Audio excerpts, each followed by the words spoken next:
अस्सलामुअलैकुम। मैं हूं गुलाम मोइन हैदर। अगर किसी बंदे पर सख्त से सख्त जादू है और उसके जादू का तोड़ किसी भी आमिल से या किसी भी वजीफे या तावीज़ से नहीं हो रहा, तो आप हमारी इस वीडियो का अमल आजमा के देखें। इंशाल्लाह अगर अल्लाह ताला ने चाहा तो आपको ज़रूर इससे शिफा नसीब होगी। दोस्तों, जादू की वजह से बाज़ लोगों के कारोबार बंद हो जाते हैं, बाज़ की तबीयत बिगड़ जाती है, सेहत ख़राब हो जाती है और बीमारी इस हद तक बढ़ जाती है कि इंसान चलने फिरने के काबिल भी नहीं रहता। अगर कुछ इस तरह की सिचुएशन है कि आप पर जादू के असरात जड़ पकड़ चुके हैं और ख़त्म नहीं हो रहे, तो आप ये वीडियो का अमल आजमाएं। सबसे पहले दोस्तों आपने करना यह है कि आपने बेरी लेना है और बेरी के साफ़ सुथरे पत्ते लेने हैं। ये मैं आपके सामने अमल करके दिखाऊंगा। उसके साथ आपने पानी लेना है, साफ़ सुथरा बाल्टी में पानी लें जो पीने के काबिल हो। उस पानी के साथ आपने बेरी के साफ़ सुथरे पत्ते लेने हैं और पत्ते इस तरह के हों कि जिनमें कोई सुराख ना हो, साफ़ सुथरे पत्ते हों। ये इन पत्तों को आप तोड़ दीजिए, 7 पत्ते तोड़ें और उन 7 पत्तों में से एक एक पत्ते पर अलग-अलग आपने पढ़ाई करना है। सबसे पहले आपको मैं एक पत्ते पर पढ़ने का अमल बताता हूँ। जो पहला पत्ता आप लेंगे, इस पर आपने अव्वल आखिर दुरूद शरीफ पढ़ना है और उसके साथ आपने दोस्तों पढ़ना है आयतल कुर्सी 1 बार और चारों कुल 7 मरतबा और सूरह फातिहा शरीफ। ये आपने बिस्मिल्लाहिर्रहमानिर्रहीम की मीम के साथ अलहम शरीफ पढ़ना है, यानी बिस्मिल्लाहिर्रहमानिर्रहीम अल्हम्दुलिल्लाहि रब्बिल आलमीन। इस तरह सूरह फातिहा आपने 7 मरतबा पढ़ना है। तरतीब दोबारा सुन लीजिए। आयतल कुर्सी 1 बार और सूरह फातिहा शरीफ बिस्मिल्लाहिर्रहमानिर्रहीम के साथ अल्हम्दुलिल्लाहि रब्बिल आलमीन को इस तरह पढ़ें, बिस्मिल्लाहिर्रहमानिर्रहीम अल्हम्दुलिल्लाहि रब्बिल आलमीन अर्रहमानिर्रहीम। ये पूरी सूरह फातिहा 7 मरतबा और चारों कुल आपने 7 मरतबा पढ़ने हैं। उसके बाद आपने इस पत्ते पर फूंक लगानी है, ये एक पत्ता दम हो जाएगा। फिर इसी तरह आप साफ़ सुथरा दूसरा पत्ता ले लें, साफ़ सुथरे दूसरे पत्ते पर भी आपने इसी तरह ही अमल पढ़ना है और 7 पत्ते यानी कि इसी तरह ही अमल किया जाएगा और इसी तरह ही इन 7 पत्तों पर दम किया जाएगा। अब आगे आता है अगला मरहला। आपने इससे आगे क्या करना है। जब ये 7 पत्ते दम हो जाएं तो इन 7 पत्तों को दम करके आपने दोस्तों जो पानी लेना है, उस पानी में आपने इन पत्तों का कैसे इस्तेमाल करना है। अब ये दमशुदा पत्ते, आप इन पत्तों को लें और पानी के अंदर इन पत्तों को रगड़ें।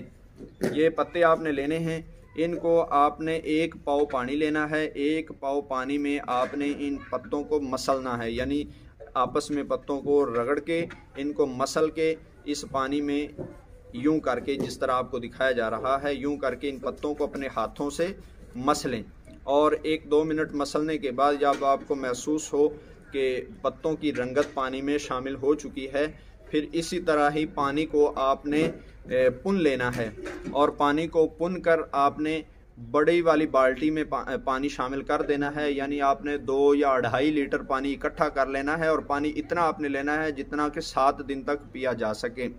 उतना पानी आपने लेना है और उस पानी में ये पानी शामिल कर देना है जिसमें आपने पत्तों को रगड़ा है और फिर आपने इस पानी के 3 घूंट पी लेने हैं।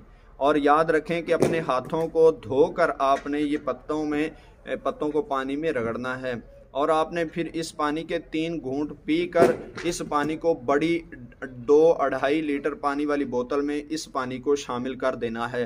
ये तमाम का तमाम पानी दमशुदा पानी कहलाएगा। इसको इस्तेमाल आपने 3 मरहलों में करना है। पहले मरहले में आपने 7 दिन पानी पीना है। अगला मरहला भी मैं आपको बताता हूँ कि वो किस तरह किया जाएगा। जो पहला मरहला होगा उसमें आपने ये पानी दोस्तों, इसको 1 दिन आपने नहाना है इस पानी से और बाकी 6 दिन आपने ये पानी सुबह शाम पीना है। 7 दिन ये पानी जो आपने पहली बार दम किया, इसको 7 दिन तक इस्तेमाल करेंगे। पहले दिन आप इसको पिएंगे, दूसरे दिन, तीसरे दिन यानी 6 दिन ये पानी पिएंगे। 7वें दिन इस पानी से आप बचे हुए पानी से आप नहा लेंगे। इस तरह दूसरा मरहला जब स्टार्ट होगा, दूसरे मरहले में भी इसी तरह पानी को दम करेंगे, यानी पत्तों को दम करके इसी तरह पानी में रखेंगे और फिर दोस्तों आपने 3 दिन तक पानी को पीना है। चौथे दिन आपने इस बचे हुए पानी से नहा लेना है। अब तीसरे मरहले को जब आपने दम करना है, तीसरे मरहले में आपने पानी को 4 दिन पीना है और 4 दिन ही पानी से नहाना है। तो ये इस तरह अमल किया जाएगा, 4 दिन आखिर पे पिएंगे और 4 दिन ही नहाएंगे, यानी 8 दिन ये पानी इस्तेमाल होगा। इस तरह आप पानी इतना ही दम कर लीजिए जितनी आपको ज़रूरत होगी। तो ये अमल 3 मरहलों में किया जाएगा। पहला मरहला आपने सुना कि 7 दिन के लिए पानी दम करना है। दूसरा मरहला यानी पानी इतना दम करें कि 3 दिन पिया जा सके, चौथे दिन नहाया जा सके, 4 दिन किया जाएगा। और तीसरे मरहले में आपने 8 दिन के लिए दम करना है, 4 दिन नहाने के लिए और 4 दिन ही पीने के लिए। तो पहले 4 दिन पिएंगे, आखिरी 4 दिन उससे नहाएंगे। इंशाल्लाह इससे जितना भी पुराने से पुराना जादू होगा, और ये बात याद रखें, आखिर में आपने कुछ सदका खैरात करना है, आपने बच्चों में कोई चीज़ तकसीम करनी है, गोश्त पका के खिला दें या कोई मुर्गी वगैरह सदका कर दें अपने नाम की। जिस बंदे को जादू का मसला है वो मुर्गी वगैरह या कोई भी चीज़ जिसकी वो ताकत रखता है वो अल्लाह की राह में सदका कर दे। इंशाल्लाह इस अमल की बरकत से अल्लाह ताला ने चाहा तो उसका पुराने से पुराना जादू भी ख़त्म हो जाएगा। मुझे दीजिए इजाज़त, नई वीडियो के साथ आपकी खिदमत में हाज़िर हूँगा। अस्सलामु अलैकुम वरहमतुल्लाहि वबरकातुहू।